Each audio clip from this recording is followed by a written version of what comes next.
Wrong way, guys. That one. The one with the American flag on it. That, my friends, is the brand new American Embassy. For the Americans on the tour, ladies, if you need an embassy, there you go. For everyone else, that building really doesn't help you out too much, so we're going to keep looking. That building is one with these square glass windows on it. That today is a bank. Now, banks are pretty fun and exciting. That happens to be a DZ bank. Ooh, that's really cool. But at the same time, don't we have banks in our own countries? Yes, we do. Boring. Let's keep looking. That building is one with these solid glass fronts on it. That is the Academy of Art. Now, that is a building I recommend you come back, take a look inside. A lot of cool exhibits going on, not just about art, but also about German history. But once again, don't we have art and academies in our own country? Yes, we do. Let's keep looking.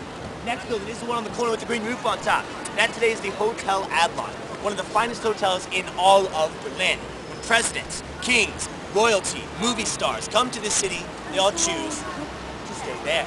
Now, the presidential suite, they all choose to stay in. Comes with a minor price tag, very small one. The price tag for that hotel suite is only around, what, 12,000 euros a night.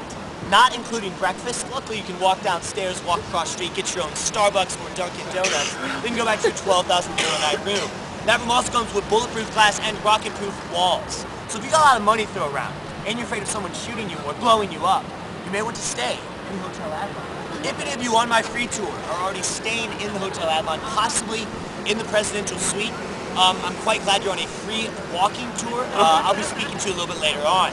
Now, the other reason we point this building out is that every single one of you in this crowd today, you have all seen that building before. Now, you may not be able to figure out why just yet, but you have seen it. And the reason for that is back in the year 2002, a king was staying in that hotel. Or that king was not the king of any country or nation, oh no. He was the king of pop music, and his name is Michael Jackson. And Michael Jackson was staying on the third story of this hotel. At the same time, he just had a brand new baby. Which is the only logical thing one does with a brand new child. And that is hanging out the third story window of your hotel room. That over there, my friends, is the Wacko Jacko baby hanging building. You've seen it on the internet and in magazines. Now you have seen it for real. Take some video, take some photographs. Don't be ashamed. Your friends back home will say, you saw what? You saw that? That's cool. Because bam, there it is. Other than that, fancy hotels?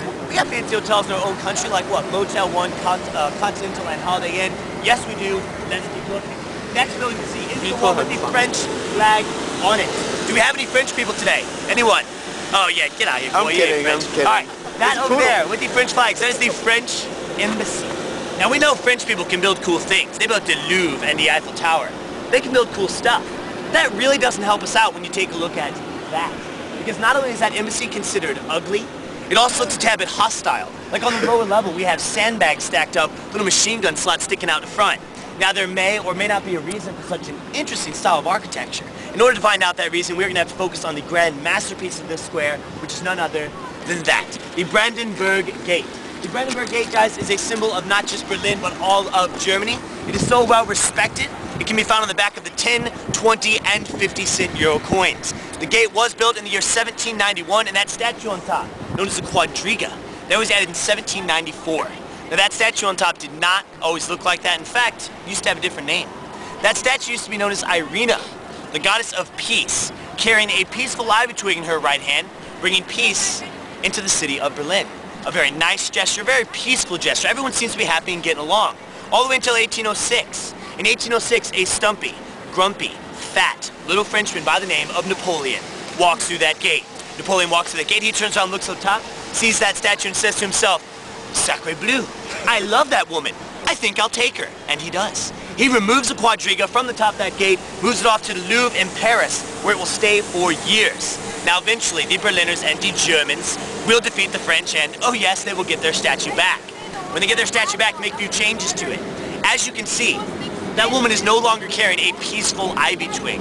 She now has what I like to call that badass staff with Iron Cross and Eagle on it. On top of that, they changed her name. No longer is she Irina, the goddess of peace, oh no.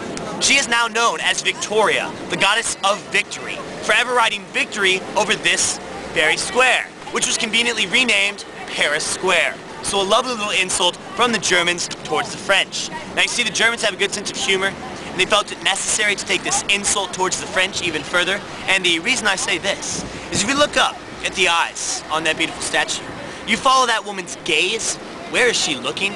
Huh, last time I checked, bam! Right over there at the French Embassy, saying, hey, France, we now and forever are watching you. Don't you dare try to steal me again. Maybe that would explain why the French constructed such a hostile-looking embassy here on Paris-Platz.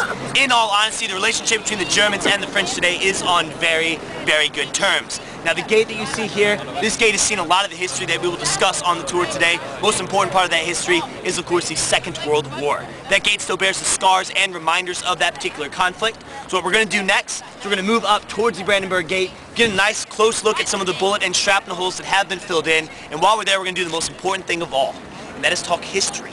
Now, you cannot take a tour of a city without knowing the history of it. When it all began, what has happened here over the years, what makes it so very important today. Now, Berlin does have 800 years of history to look at. You're going to look at all 800 of those years, but we're going to do 800 years of Berlin German history in about 8 to 10 minutes, which means I'm doing about 100 years a minute. Let's go that way and do some studying. Follow me.